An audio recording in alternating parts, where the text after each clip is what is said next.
Paulus berlayar ke Roma. Setelah diputuskan bahwa kami akan berlayar ke Italia, maka Paulus dan beberapa orang tahanan lain diserahkan kepada seorang perwira yang bernama Yulius dari pasukan Kaisar.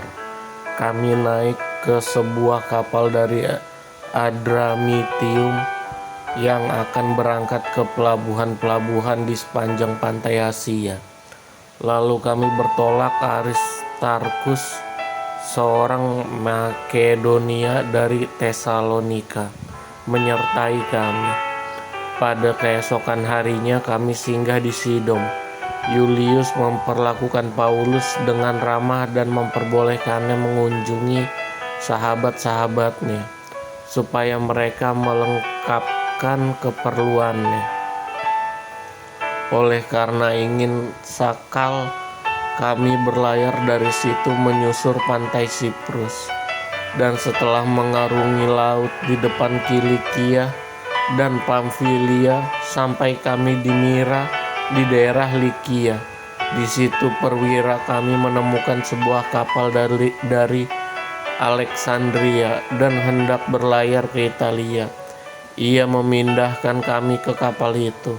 Selama beberapa hari berlayar, kami hampir-hampir tidak maju, dan dengan susah payah kami mendekati Knidus karena angin tetap tidak baik.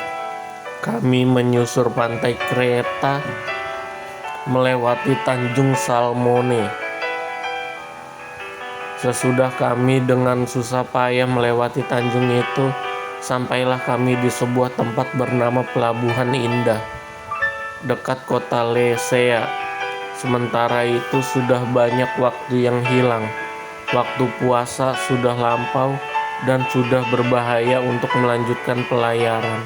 Sebab itu Paulus memperingatkan mereka, katanya, "Saudara-saudara, aku lihat bahwa pelayaran kita akan mendatangkan kesukaran-kesukaran dan kerugian besar, bukan saja bagi muatan dan kapal, tetapi juga bagi nyawa kita." Tetapi perwira itu lebih percaya kepada jurumudi dan nakoda daripada kepada perkataan Paulus, karena pelabuhan itu tidak baik untuk tinggal di situ selama musim dingin. Maka kebanyakan dari mereka lebih setuju untuk berlayar terus dan mencoba mencapai kota Phoenix untuk tinggal di situ selama musim dingin. Kota Phoenix adalah sebuah pelabuhan pulau Kreta yang terbuka ke arah barat daya dan ke arah barat laut. Pada waktu itu angin sepoi-sepoi bertiup dari selatan. Mereka menyangka bahwa maksud mereka sudah tentu akan tercapai. Mereka membongkar sauh lalu berlayar dekat sekali menyusur pantai Kreta. Kapal terkandas, tetapi tidak beberapa lama kemudian turunlah dari arah pulau itu angin badai yang disebut angin timur laut.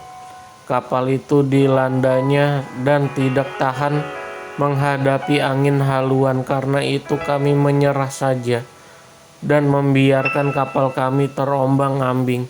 Kemudian kami hanyut sampai ke pantai, sebuah pulau kecil bernama Kauda, dan di situ dengan susah payah kami dapat menguasai skoci kapal itu. Dan setelah skoci itu dinaikkan ke atas kapal, mereka memasang alat-alat penolong dengan meneliti kapal itu dengan tali. Dan karena takut terdampar di Beting Sitis, mereka menurunkan layar dan membiarkan kapal itu terapung-apung saja. Karena kami sangat hebat diombang-ambingkan angin badai, maka pada keesokan harinya mereka mulai membuang muatan kapal ke laut. Dan pada hari yang ketiga mereka membuang alat-alat kapal dengan tangan mereka sendiri. Setelah beberapa hari lamanya, baik matahari maupun bintang-bintang tidak kelihatan, dan angin badai yang dahsyat terus-menerus mengancam kami. Akhirnya putuslah segala harapan kami untuk dapat menyelamatkan diri kami. Dan karena mereka beberapa lama tidak makan, berdirilah Paulus di tengah-tengah mereka dan berkata, "Saudara-saudara, jika sekiranya nasihatku dituruti, supaya kita jangan berlayar dari Kreta, kita pasti terpelihara dari kesukaran dan kerugian ini. Tetapi sekarang juga dalam kesukaran ini, aku menasihatkan kamu supaya kamu tetap bertabah hati, sebab tidak seorang pun di antara kamu yang akan binasa kecuali kapal ini. Karena tadi malam seorang malaikat dari Allah, yaitu dari Allah yang aku sembah sebagai miliknya, berdiri di sisiku. Dan ia berkata, 'Jangan takut, Paulus. Engkau harus menghadap Kaisar. Dan sesungguhnya oleh karunia Allah, maka semua orang yang ada bersama-sama dengan engkau di kapal ini akan selamat karena engkau. Sebab itu tabahkanlah hatimu, saudara-saudara, karena aku percaya kepada Allah bahwa semuanya pasti terjadi sama seperti yang dinyatakan kepadaku. Namun kita harus mendamparkan kapal ini di salah satu pulau. Malam yang ke-14 sudah tiba dan kami masih tetap terombang-ambing di laut Adria. Tetapi kira-kira tengah malam anak-anak kapal merasa bahwa mereka telah dekat daratan. Lalu mereka mengulurkan batu juga dan ternyata air di situ 20 depak dalamnya. Setelah maju sedikit, mereka menduga lagi dan ternyata 15 depak.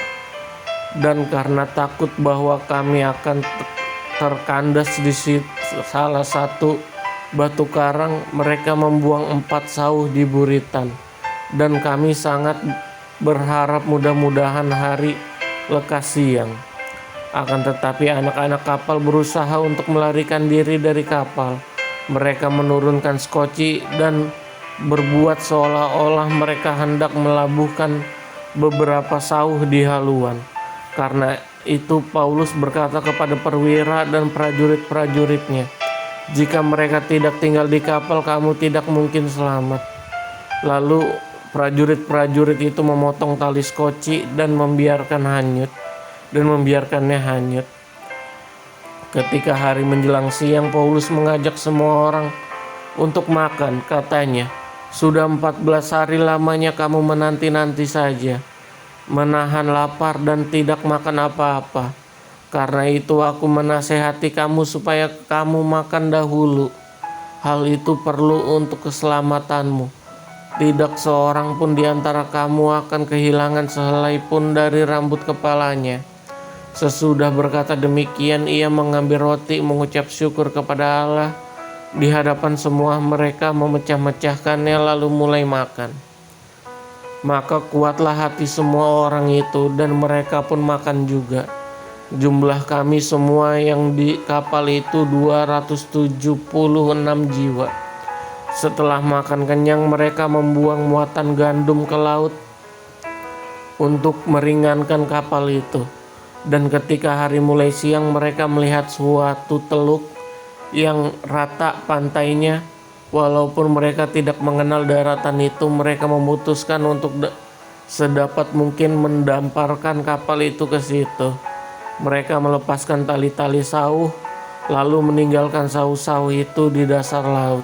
Sementara itu mereka mengulurkan tali-tali kemudi, memasang layar tompang supaya angin meniup kapal itu menuju pantai. Tetapi mereka melanggar busur pasir dan terkandaslah kapal itu. Haluannya terpancang dan tidak dapat bergerak dan buritannya hancur, dipukul oleh gelombang yang hebat.